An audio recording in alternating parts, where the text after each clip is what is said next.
Welcome to episode 159 of Beyond the Brick. I'm Joshua Hanlon. And I'm Matthew Kay. And this episode of Beyond the Brick is brought to you by Brickmania.com. Our featured Brickmania kit this week is the World War I American Rifleman with a netted helmet. So this is a really great rifleman build for any of your World War I builds you need to do. It also comes with the really neat customized netted helmet as well. So adds that extra level of detail that makes your mocks look even cooler if you're working on any World War I builds. I'll have a link to this in the description so you can check that out and all of the other cool products over at brickmania.com. And a quick reminder about our Kickstarter project that's still going on. If you want to get a cool DVD with over an hour of exclusive coverage from Brickworld Chicago 2015, I encourage you to check out the Kickstarter project for that and a bunch of other cool rewards you can still get for supporting that project. Now, joining us on the show tonight, we're very happy to have David Collins. He is 35 years old. He's a graphic designer and a member of Utah LUG. So it's great to have you on the show with us, David. Thanks. Glad to be here. And if you just want to start off by talking a little bit about your LEGO history and when you first got into the hobby. Sure. Yeah, I mean, I think like most people, I started out when I was a kid. Got a couple of castle sets to get me going that my dad got for me, but it was a short-lived experience. I was pretty young when it happened, and my dad had spent a lot of time putting these castles together. And story goes, because I don't remember it all that well, but story goes that I threw a fit and kicked it across the room. So my LEGO days were over. My mom packed up all the LEGO and gave it to the local fire department, and that was the beginning of my dark ages. So yeah. You literally were kicked. You kicked yourself into the dark ages. I pretty much did. Oh wow. Yeah, that's not good. And then yeah, that went on until about 2007, I think, that my mom bought me a Ferrari set for Christmas. She got all the boys a Lego set that year. And my brother Curtis, he had always been into Lego. He had never gotten into a dark age or anything. So he had been kind of showing me some of the online community and some stuff, really got me interested, and that's what kind of pulled me out of it. So is this to say that you have a brother that's an AFOL? Oh yeah, yeah, big time. That's kind of awesome. Yeah, Curtis is he's the one who got me into it all. That is really interesting. So it's not that usual where you've got two brothers that kind of build together like that. Have you guys worked on any collaborative builds together? So we've never actually built anything together. What we often do, though, is we have themes like, hey, let's build something related. So we'll both build, we'll come up with an idea. Like when he started out with Marchicoma, I don't know if you guys have ever participated in that. He actually started that, and we did, the little think tank builds, and so we do a lot of different projects there where we talk about what we want to do next, what we want to do collaboratively from a distance. Because he lives in Kansas and I live in Utah. Okay. So then how does your participation with Utah LUG fit in there? When did you first join them?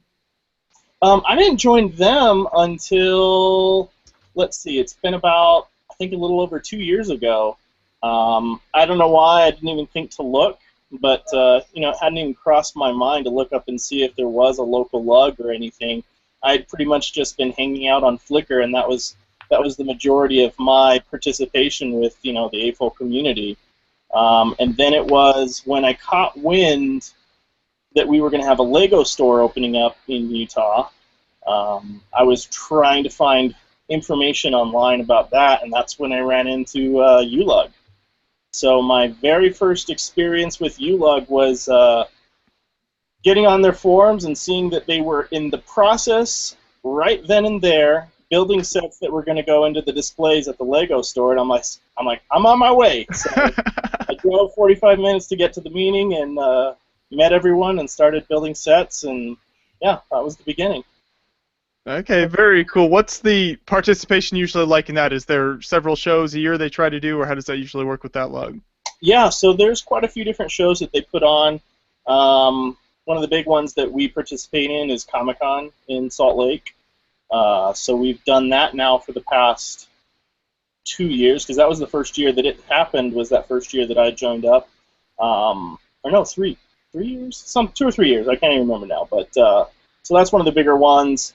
And then a lot of smaller shows as well, so different county fairs, just whatever pops up. Now, do you guys typically meet at like a library or someone's house? How do you like structure your meetings? Yeah, up until recently, we met at a bowling alley. One of the guys in the LUG was a manager at a bowling alley, and so he had access to one of the sections of the bowling alley that didn't get used on Saturdays, and we would always meet there. But unfortunately, not too long ago, it closed. So the business was shut down. He was out of a job, and had to find a new location. So no longer a meeting at the bowling alley, and now it's hopping back and forth between libraries. Okay, very cool. Yeah, it's always interesting. There's someone who's kind of carrying it, and then it just kind of blows up. You got to figure out something else, right? Yep. Tisk tisk. Mm-hmm. Or have there been any big collaborative displays or anything like that with Utah LUG, or what's most of the? Do a lot of builders try to work on any big projects for any shows throughout the year? Yeah, so I know there's a couple guys that will collaborate and kind of build things together. Girls as well, so we have a few girls that collaborate on some builds. I myself haven't yet. I tend to be a loner in my building quite frequently, but yeah, that does happen. Okay, very nice. Yeah, that's really neat. So then, after you kind of got into more building with Utah LUG and everything, what were some of the first shows you went to? Were there some what you first displayed at? How did that work for you? Yeah, so I'm trying to remember. I think my very first show was at a place called Thanksgiving Point. There's a really big dinosaur museum there in Utah. Utah's pretty known for its dinosaur bones. And there's a big room where they have a big train show every year. So they've been doing that for I don't know how many years, but they get invited back. They give us a really nice section in the show, make us pretty prominent. It brings in a lot of families and good amount of people, so they've been pretty good to us. And that was the first show that I participated in. I remember I came in with my one little mock to put in the mock space, and that was my first participation with the LUG. Okay. Very nice. Yeah, you got to start somewhere. You got to start out with the smaller mocks and build up to the bigger ones eventually, right? Right. Yeah. Well, until recently, probably since I joined LUG, really, I tore everything apart. After it was photographed and posted on Flickr, I didn't usually keep things together. I felt like I needed the parts too much, so things would just get absorbed back into my collection. But over the last 2 years, I'm starting to get to the point where things are starting to be left together. Yeah, it's always it's a good idea, and at the same time you're sort of locking your parts up in these builds. But then if someone says show, and then it's 5 minutes, and then you throw stuff in the car and stuff to put on a table like that. So it's cool, but it's also yeah, and then storing it. That's that is a biggie. Yeah. Yeah, I don't know if you've seen the ship I built last or not that I displayed at Brick Slopes, but that is not in the Lego room. So unfortunately, it as it increased in size, it outgrew the Lego room, and my wife told me that I better take it out to the garage before I am not able to take it down the stairs. And I'm like, no, it'll fit, it'll be good. So it started getting to the point, and I'm like, what, she might be right. And so I brought up a bunch of cardboard and kind of mocked up a box relatively the size that I thought it was going to be, which is a lot smaller than what it ended up being, by the way. But made this box, tried to get it down the stairs, and it was not happening. So I spent a good 4 months out in the garage with half of my collection in a temporary setup building out in the garage.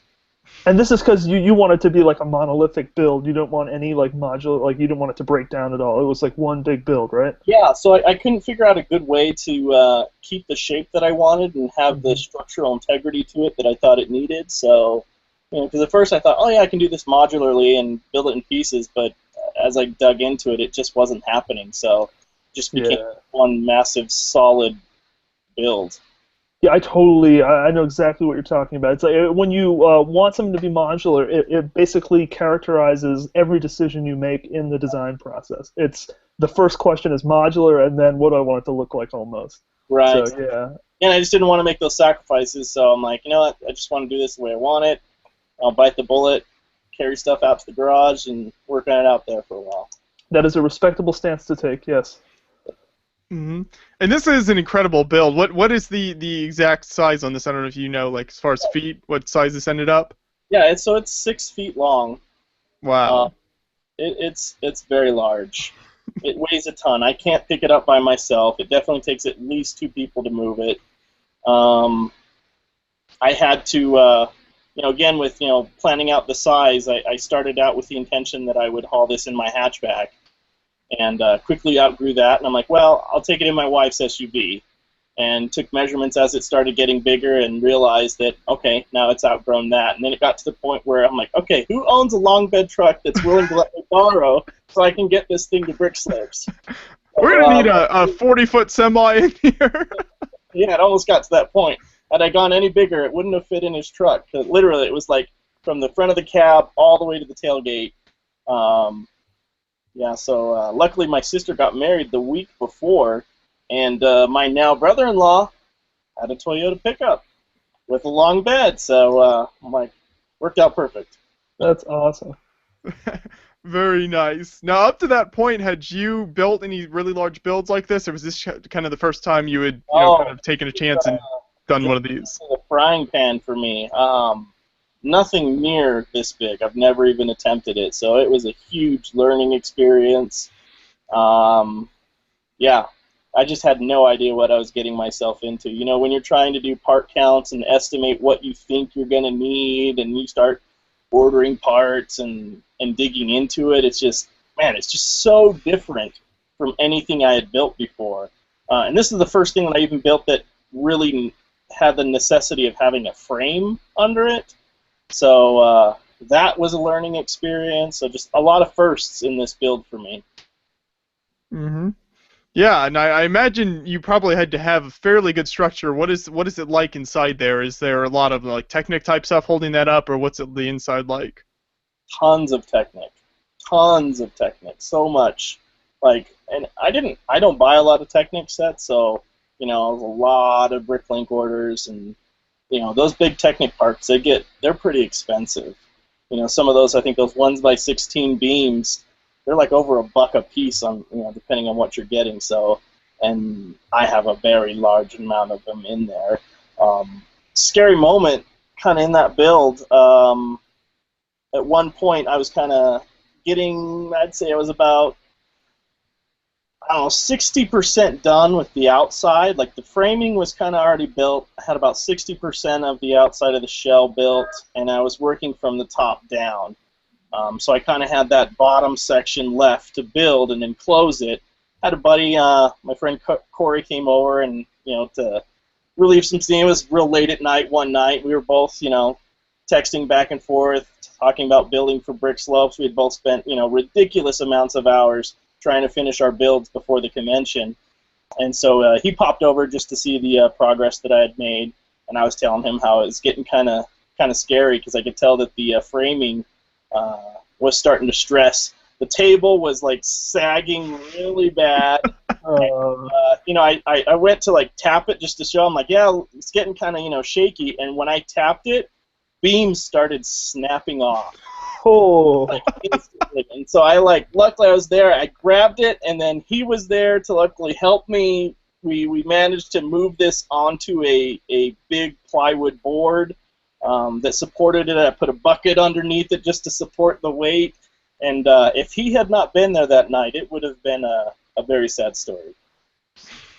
So Yeah. The moral of the story is invite your friends over, Right. and you're going to... That's right. Yeah. Close at hands at all time. There you go. And yeah, with the massive size, I'm sure that's super heavy. Now, how'd you decide on the color scheme for this? It's basically mostly light blue and a lot of tan in there as well. Did you have a lot of that in stock, or were you basing it off of some kind of other art or something like that? Yeah, so it's actually medium azure. Okay. So pretty rare color. They're just now starting to bring out sets that have very many parts in it. When I was building it, the main color tan was something I hadn't really built a lot in. So it was just a color that I know is not a very expensive color. and wanted to work with that. And originally I was thinking of going tan and dark red, but I've seen a lot of other really good builds out there that already incorporated that color scheme, so wanted to do something different. Initially, I really wanted to do it in tan and teal, but I'm not rich, and that wasn't happening. So my next choice was the medium azure, and which is still pretty expensive and not easy to get a hold of, but I really like the color combination, and that's just what I went with. Mm-hmm. And another really impressive part of this build was the kind of hangar section. Was that something you wanted to include all along when you first started thinking about the build? How did that come up? Yeah, so I built that for Brick Slopes last year. It was always the plan to have it in a ship, but my wife got pregnant, and I lost a lot of build time because of that. And we had a baby boy, and so I only got the hangar bay done that year. But the intention was always to build a ship that would enclose the hangar bay.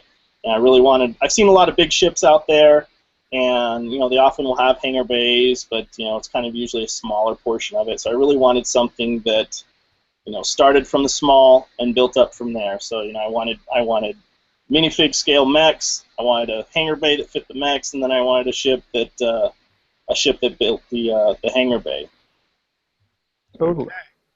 And yeah, it turned out really great. Is this something you're planning to keep together, or are you going to have to take this apart to do some bigger builds in the future? It's currently in my garage inside of a crate, which is how I transport it. It's too big for me to display at my house, so it just kind of sits in the garage, sadly, inside of a wooden crate. But it's so big, I dread the day that I'll take it apart. So it will probably stay together until it breaks. Yeah, so I don't have any intention of taking it apart anytime soon. Well, it's almost like when a build is that big, if you were to take it apart, it's like you would almost have to reorganize your collection because it's like an influx of so many pieces, right? It is. It would. Yeah, I'd have a tough time fitting it all up here. That's a crazy thought. Mm-hmm. So yeah, this one turned out really nice. Do you have any plans in the future for other really large spaceships or any other types of really big builds? You planning anything else for the future like that? Yeah, so doing this was enough to show me that I don't know if I ever want to do it again. It was so much work and so much time and so much money. Yeah, it'll be a long while, if I ever attempt to do another ship this scale again. I think next round, if I build anything of any size, it's probably not even going to be space themed or sci-fi themed, which is what I normally build in. So I'm going to take a break from that and try something new, maybe some steampunk or something. Okay, sounds good. And you mentioned earlier, I think, that you had displayed the ship at Brick Slopes in Utah, which I think this year was the second year for that event. Is that correct? Yeah. Okay. So if you want to talk a little bit about what that event is, maybe size and what usually goes on at that type of event. There's some some public days and then also like non-public AFOL days, right? Yeah. So they this is the second year that it's run, and I've had the opportunity to go both times, so that was the only convention I've gotten to go to. So when I heard that they were starting a convention in Utah, I was extremely excited, because it's always difficult to travel and take mocks with you at the same time, and all that seemed like a very daunting process. So when I heard they were going to be having a convention in Utah, I'm like, okay, this is for me. I've got to do this, and was very excited about it. The first year I went, had such a blast. Luckily, my brother was able to come down from Kansas. He stayed with me, and we went together. It was just so much fun. Both of us, it was our first experience with the convention, and just hanging out with AFOLs all day long, all the different games that you get to participate in. So multiple build games. I'm sure you guys have been to conventions and done a lot of those. So we just had a blast. Interacting just with all the AFOLs, and even just hanging out in the public area and hearing the comments that people are making. It was just so much fun, and getting to meet a lot of the vendors. That was really fun. This year in particular, got to meet some really cool vendors, talking with them. Joe from Citizen Brick, super cool guy. Got to talk with him. That was a lot of fun. And then Guy Himber from Crazy Bricks was there as well. So guest of honor, I believe, right? Yes, indeed. So Of course. a lot of cool people. It's just really fun interacting with them, getting to talk with them, and we just had a blast. I heard this year the weather wasn't holding up in favor of the convention, though. That might have dented some public figures. Yeah. This year, I think it just downpoured almost the entire time that we were there. So I think it really scared the public away. So we didn't quite have the turnout this year as I think we would have hoped for.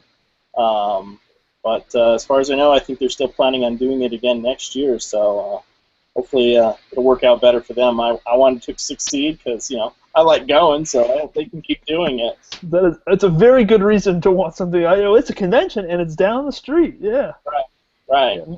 Sometimes Mother Nature can't cooperate. I guess this is you just got to account for that, right? Yeah. So and then I know that the Lego group has been changing a lot of the rules and stuff for the convention. So it seems like things are changing quite a bit, especially for next year. Sounds like there'll be some big changes. So I know we could definitely use some more AFOLs. So any of you out there, thinking about a convention, you're in one of the surrounding states, definitely Brick Slopes. You should look it up next year. It's definitely worth it. Totally. Yeah, and that's probably in that area. What's the closest convention to besides Brick Slopes? There, it's probably pretty far away for the people in that area, isn't it? Yeah, so I think closest one to us is probably like California or something. So. Okay. So yeah, if you're in that area, definitely check it out because this might be, without traveling quite a distance, your only chance to make it to a cool Lego convention. So it should be pretty neat. And like you said, you think they definitely have it planned for next year at this point? Yeah, as far as I know, they're still planning on doing it next year. So that's according to Cody, one of the runners of the show. So I think very good. I would imagine that. There's probably nothing really like that, in that area. It's not like there's a ton of Lego shows, right, or expos. So probably there's a pretty good market for the public attendance, I would think, right? Yeah. Especially with Utah, there's a lot of families here, so sure. Really good place to bring out large numbers of people. And they I know their first year they exceeded their expectations, I think, with public, and so I'm sure they're hoping for more of the same. One of the funny things I heard about Brick Slopes, and I confirm or deny, I suppose, is it true that there are public days on Friday and Saturday as opposed to Saturday and Sunday? Because so much of the public is church going. Is that what it is? Right. Yeah. So kind of a big deal in Utah with church going and as well as family time. So no public showing on Sunday, and in fact, most of the events for the AFOLs are done by Saturday as well. So people were already tearing down Saturday night, which was kind of nice. I haven't been to any other convention, so I can't compare it to anything, but you get a little bit Lego drunk by the end of it. You got your Lego hangover, and by Saturday night, I was about ready to, I was ready to pack up and go. You have so much fun, but when it's done, you're glad it's done. You're ready for it to be over, go home, be with your family, and so that part of it, I actually think is a bonus. So we had closing ceremony Saturday night. Yeah. I think that can only be a positive, yeah, because I've experienced many Sunday Lego event, after being there for days, and yeah, it's like a literal hangover sometimes and Lego hangover. Right. So it's just you're done, yeah. Yep, precisely. Totally. That is very interesting. I didn't actually realize that they work the public days like that. So then what are the non-public days for that event then? Is it like Thursday and Friday, or Wednesday and Thursday? So Thursday was set up. So there was a few events towards the evening on Thursday that are just for the AFOLs, and then Friday morning was just for the AFOLs as well. I don't think the public started showing up until the mid-afternoon to evening. So that was mainly just for the AFOLs. Okay. That's cool. Yeah, it's nice that they can work that out like that. So try to get the maximum amount of people out to the show as possible. That's really nice.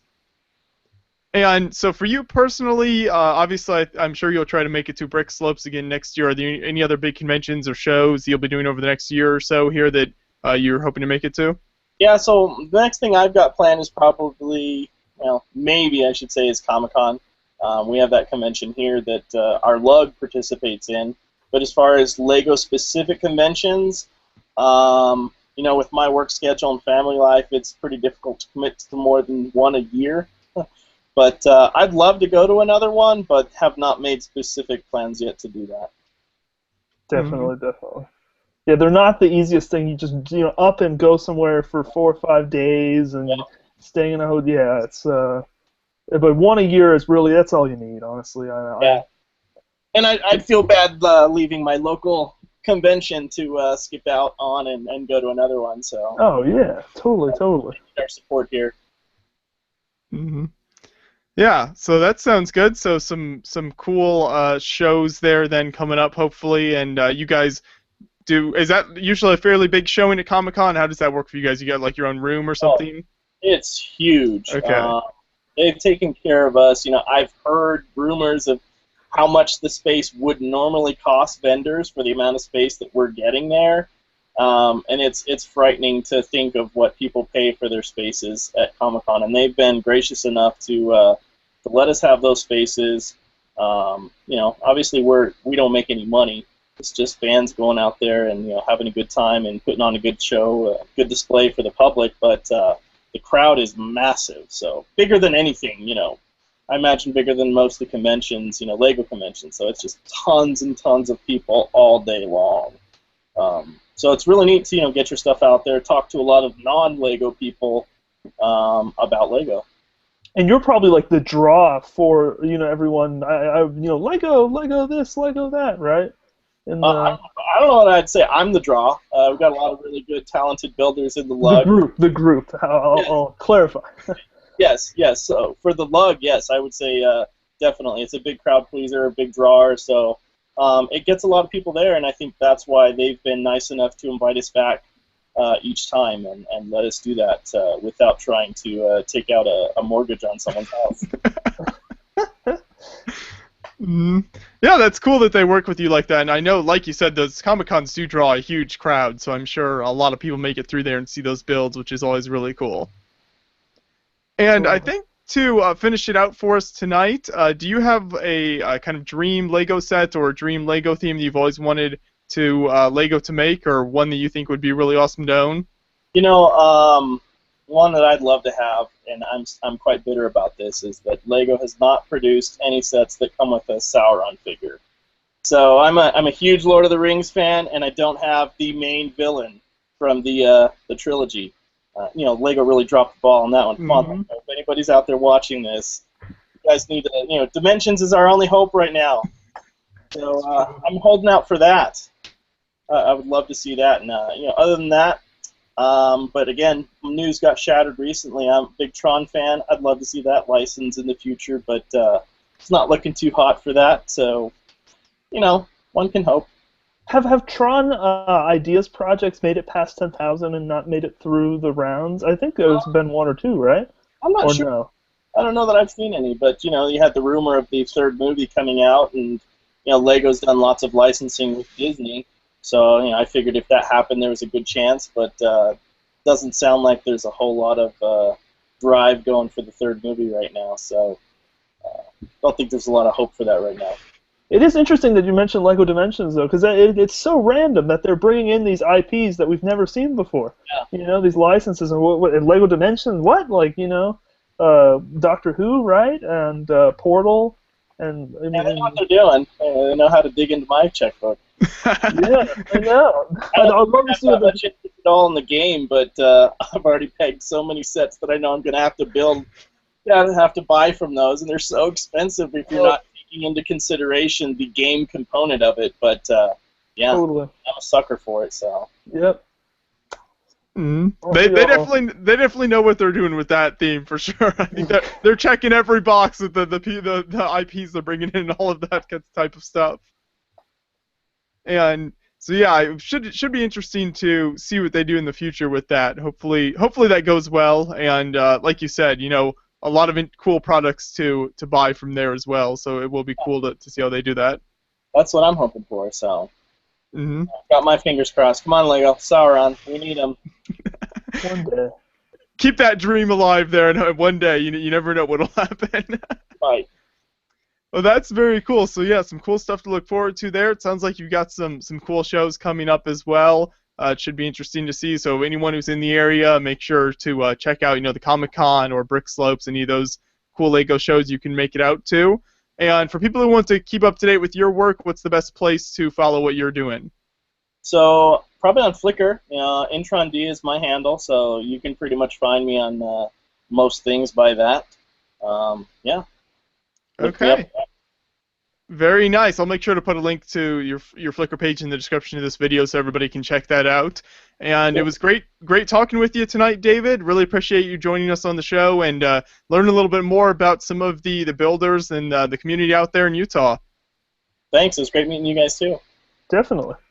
Yep, and I'd encourage everyone to subscribe to the YouTube page here at Beyond the Brick to make sure you keep up to date with all of our latest videos and all of our convention coverage. We've got some really great stuff coming up for you here in Brickworld, which is just a little week or two away here. So some really cool content will have coming from Brickworld there. Encourage you to subscribe so you don't miss any of that. Thanks for watching, everybody. We'll see you soon.